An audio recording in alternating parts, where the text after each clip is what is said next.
Hello दोस्तों, कैसे हैं आप सब लोग। उम्मीद करता हूं काफी अच्छे होंगे। तो दोस्तों, आखिरकार ओयो ने अपनी डीआरएचपी फाइल कर दी है। पहले भी आईपीओ को लेकर बहुत सारी प्लानिंग चल रही थी ओयो की, बट कुछ ना कुछ इंटरनल प्रॉब्लम्स की वजह से क्या है कि आईपीओ आ नहीं पा रहा था। अब आखिरकार क्या है कि जो ओयो के शेयर होल्डर्स है, जो भी इन्वेस्टर्स वगैरह हैं, उनकी इंटरनली मंजूरी मिल गई।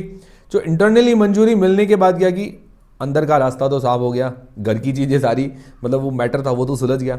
उसके बाद क्या है कि अब इन्होंने अपनी डीआरएच भी फाइल कर दी है कॉन्फिडेंशियल रूट से। तो उसके बारे में जानकारी लेते हैं। उसके अलावा जो 4 आईपीओज है भाई, 4 अलग अलग आईपीओज है, उनको सेबी से मंजूरी मिल चुकी है, उनके बारे में भी जानेंगे कौन कौन से आईपीओ है। उसी के साथ एक आईपीओ है जिसने अपनी डीआरएचपी फाइल की है, काफ़ी बड़ी साइज का आईपीओ है, उसके बारे में भी जानकारी लेंगे।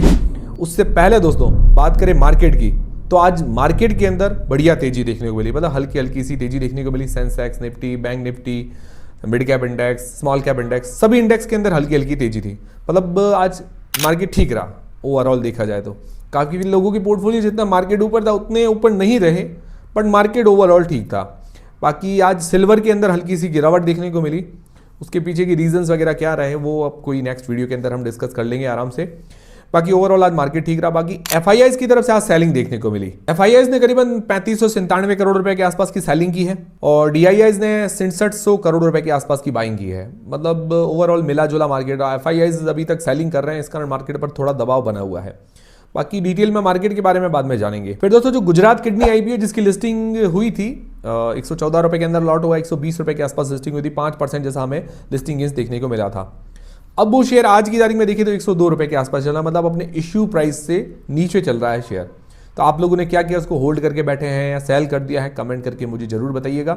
बाकी ये मैंने रिव्यू वाले वीडियो के अंदर, फाइनल अपडेट वाले वीडियो के अंदर, लिस्टिंग स्ट्रैटेजी वाले वीडियो के अंदर सारी चीज़ें क्लियर कर दी। आप सर्च कर लिए Gujarat IPO review, Gujarat IPO listing day strategy, Gujarat IPO final decision, तो उसमें आपको डिसीजन मतलब क्लियर हो जाएगा। जयेश खत्री आप पीछे लगा लीजिए तो आपको वीडियो मिल जाएगा, तो उसके अंदर सारी चीजें क्लियर हो जाएगी। ठीक है। अब दोस्तों बात करें ओयो आईपीओ की, तो ओयो आईपीओ ने आखिरकार अपनी डीआरएचपी फाइल कर दी, वो भी कॉन्फिडेंशियल रूट से। कॉन्फिडेंशियल रूट के अंदर क्या होता है कि पब्लिकली सारी जानकारी अवेलेबल नहीं रहती, बट हल्की फुल्की सी जानकारी लेती है कि भाई इन्होंने डीआरएचपी वगैरह फाइल की है।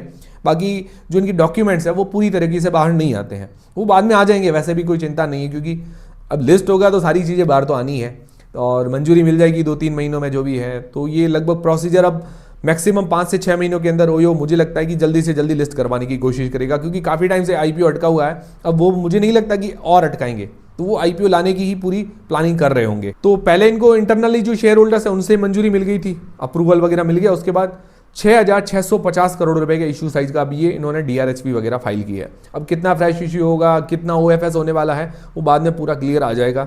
और ये जो वैल्यूएशंस करीब करीब डिमांड कर सकते हैं 7 से 8 बिलियन डॉलर के आसपास, मतलब करीब करीब यूं मान के चले 70 से 80 हजार करोड़ रुपए के आसपास की वैल्यूएशंस ये डिमांड कर सकते हैं। मतलब लग रहा है कि ये भी काफ़ी महंगी वैल्यूएशंस ही लेके आएंगे। बाकी काफ़ी लोग कह रहे हैं कि कंपनी प्रॉफिट के अंदर है, बट एक अगर देखा जाए मतलब ये क्या कि डेटाज वगैरह जो हैं आप देख रहे हैं, कंपनी जो प्रॉफिट के अंदर आई है, तो एक्चुअल जो होटल बिजनेस है उससे ज़्यादा इसको अभी प्रॉफिट नहीं हुआ है।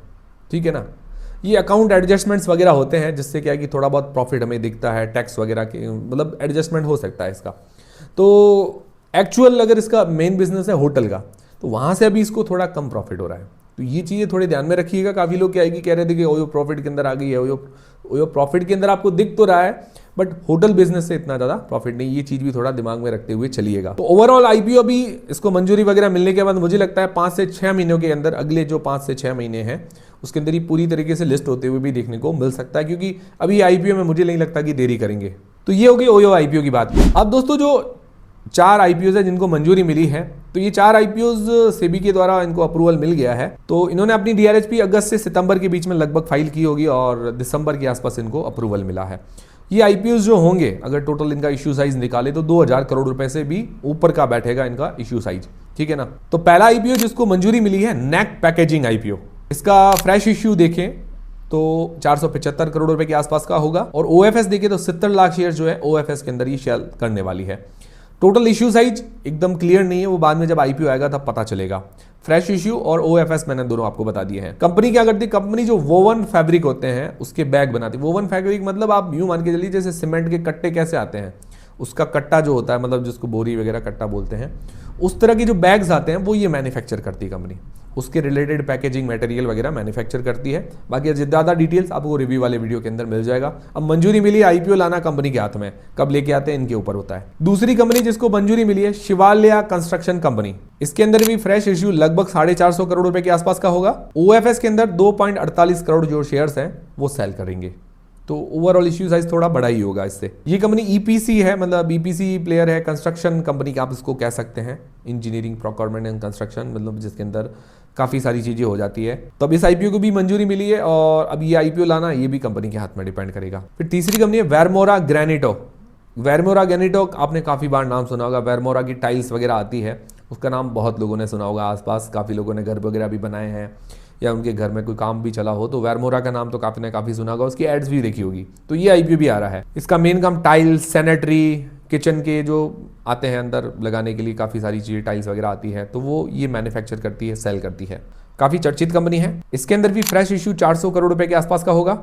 ओएफएस के अंदर 5.24 करोड़ शेयर्स जो है सेल करेंगे, तो मतलब इश्यू साइज थोड़ा बड़ा होगा। अब इस आईपीओ की भी मंजूरी मिली, अब कब लेके आते हैं ये भी कंपनी पर डिपेंड करेगा। बाकी वेरमोरा का नाम किन किन लोगों ने सुन रखा है मुझे कमेंट करके जरूर बताइएगा। फिर दोस्तों चौथा आईपीओ बिहारी लाल इंजीनियरिंग आईपीओ, और नाम इंजीनियरिंग है बट ये कंपनी जो है स्टील, मेटल, ये सब मैन्युफैक्चरिंग और सेलिंग वगैरह का कंपनी काम करती है। इसके अंदर फ्रेश इश्यू होगा 110 करोड़ रुपए के आसपास का।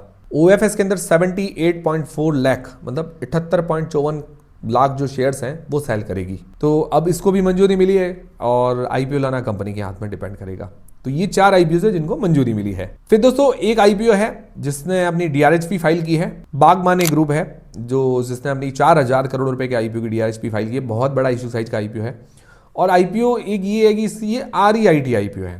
नॉर्मली जो मेन बोर्ड आईपीओज होते हैं वो थोड़े अलग होते हैं, आरईआईटीज थोड़े अलग होते हैं, मैंने आपको बता भी चुका हूँ। आरईआईटीज में जनरली क्या होता है कि भाई ये कोई रियल एस्टेट वगैरह बिल्डिंग्स वगैरह खरीदते हैं, फिर उसके अंदर जो किराया वगैरह आता है, इनकम होती है, वो क्या कि डिविडेंड के रूप में अपने शेयर होल्डर्स को बांटती है।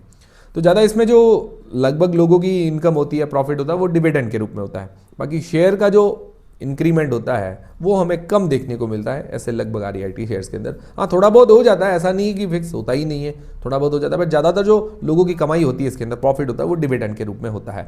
ये थोड़े कम अट्रैक्टिव आईपीओ होते हैं। जनरली इसके अंदर जो बड़े इन्वेस्टर्स हैं वो थोड़ा ज़्यादा इंटरेस्ट जताते हैं।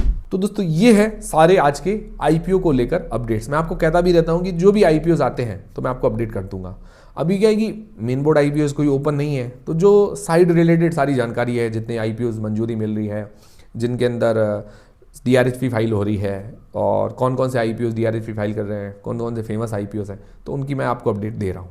बाकी शेयर होल्डर कोटा को लेकर भी मैंने कल आप लोगों को अपडेट दे दिया था, वो वीडियो नहीं देखा तो वो भी देख लीजिएगा।